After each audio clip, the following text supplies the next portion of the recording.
What's going on, guys? It's Sean here, and I am back today to give you guys a review of the upcoming Air Jordan 4 Retro in the black cement or Bred colorway. These are set to drop worldwide on May 4th for $200 or $265 here in Canada. And the official colorway for this shoe is black, cement gray, fire red, and summit white. This year marks the 30th anniversary of the Air Jordan 4 model, and this colorway specifically was made famous by MJ with his game-winning shot in the 1989 NBA playoffs against the Cleveland Cavaliers. Since then, this black cement or Bred colorway has released a handful of times, most recently in 2012, but we haven't seen it like this closer to the OG form since 1999. So these should be a pretty wide release, so if you guys do want a pair, I feel like if you put the work in the day of the drop, you should be okay. And if you are in Canada, select retailers such as The Closet Inc. will be receiving pairs. So I'll add their social media, their website, all that good stuff down in the description box below, so be sure to check them out before the release date to find out how you can grab your pair.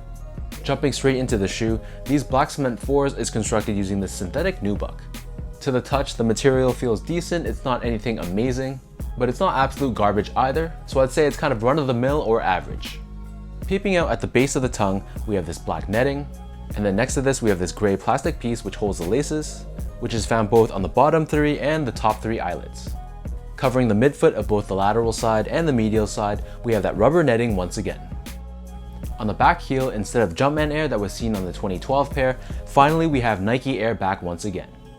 One thing a lot of people were complaining about is that this Nike logo on the back wasn't dead center compared to the Air branding. So I think historically the word Nike was more centered directly above Air, but in this case, because of a combination, I believe, of the size of the logos, you'll notice that the word Nike is a bit to the left of the word Air. To me personally, it is a little bit annoying and I can't really unsee it now that I've been told about it, but in the grand scheme of things, it's really not that big of a deal.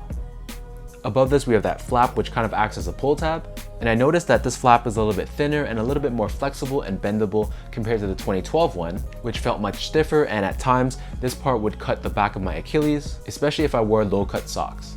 Hanging off the edge, we also have this Nike hang tag, which is a nice added bonus. In terms of laces, so nothing special here, these are just your flat black laces, and then underneath this we have your black tongue, which is lined with the rubber netting on the bottom half, and then the top half is just your synthetic nubuck, which has the Jumpman and Flight branding that's true to the OGs. Flipping the tongue to the inside, here we have this Air Jordan branding that's sewed on upside down, which is again true to the OG pair. So the inner liner of these black cement 4s is lined in this gray textile, and then taking out the insole, these come with a polyurethane insole that's lined with red, and we have this Nike branding on the heel. So the upper of these Air Jordan 4s sits atop this foam midsole that's painted in black on the upper half and white on the bottom half.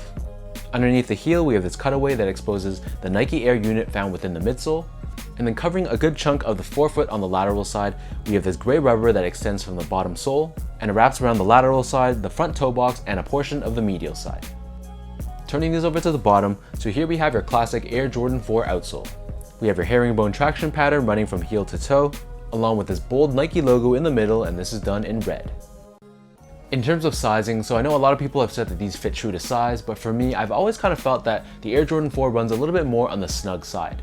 So my feet measures as a true size 10, slightly on the wider side, and I almost always get a 10.5 in Air Jordan 4s that are constructed out of either suede, nubuck, or durabuck.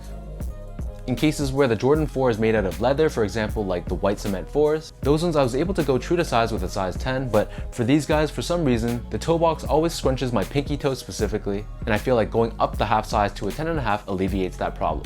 So if you're historically true to size in all your Jordan 4s, then I'd probably recommend sticking with that same size for these guys. But just on a personal level, with my feet being slightly wide, I felt like going up the half size was okay.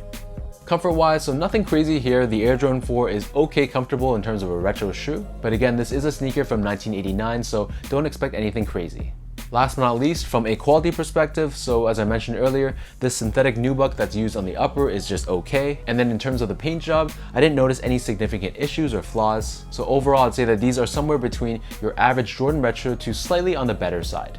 If you guys haven't noticed, they also changed the shape of the Jordan 4s a little bit, so I think that it's a little bit higher cut, which makes it a little bit closer to the original form of the Jordan 4 when they originally dropped back in 1989.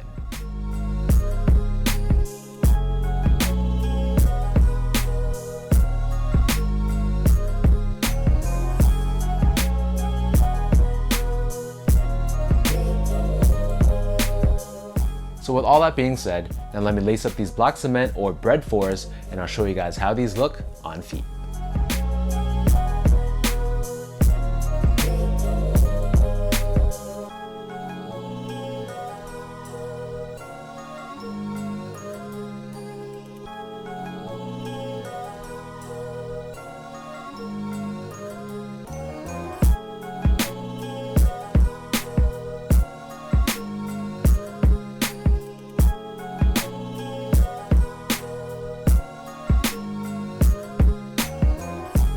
The Black Cement 4 is a staple Air Jordan not only in the Air Jordan 4 catalog, but across all Air Jordans ever made.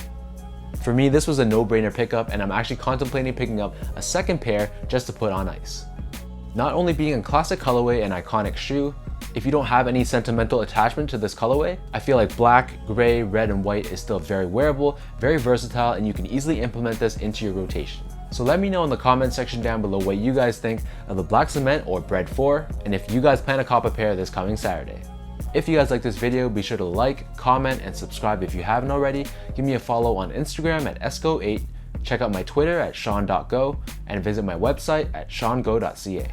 Once again, if you are in Canada, these will be dropping at The Closet Inc. this coming Saturday, so check out their website, their social media to find out how they're going to be releasing this pair. So best of luck, and until next time, I'll catch you guys in the next video.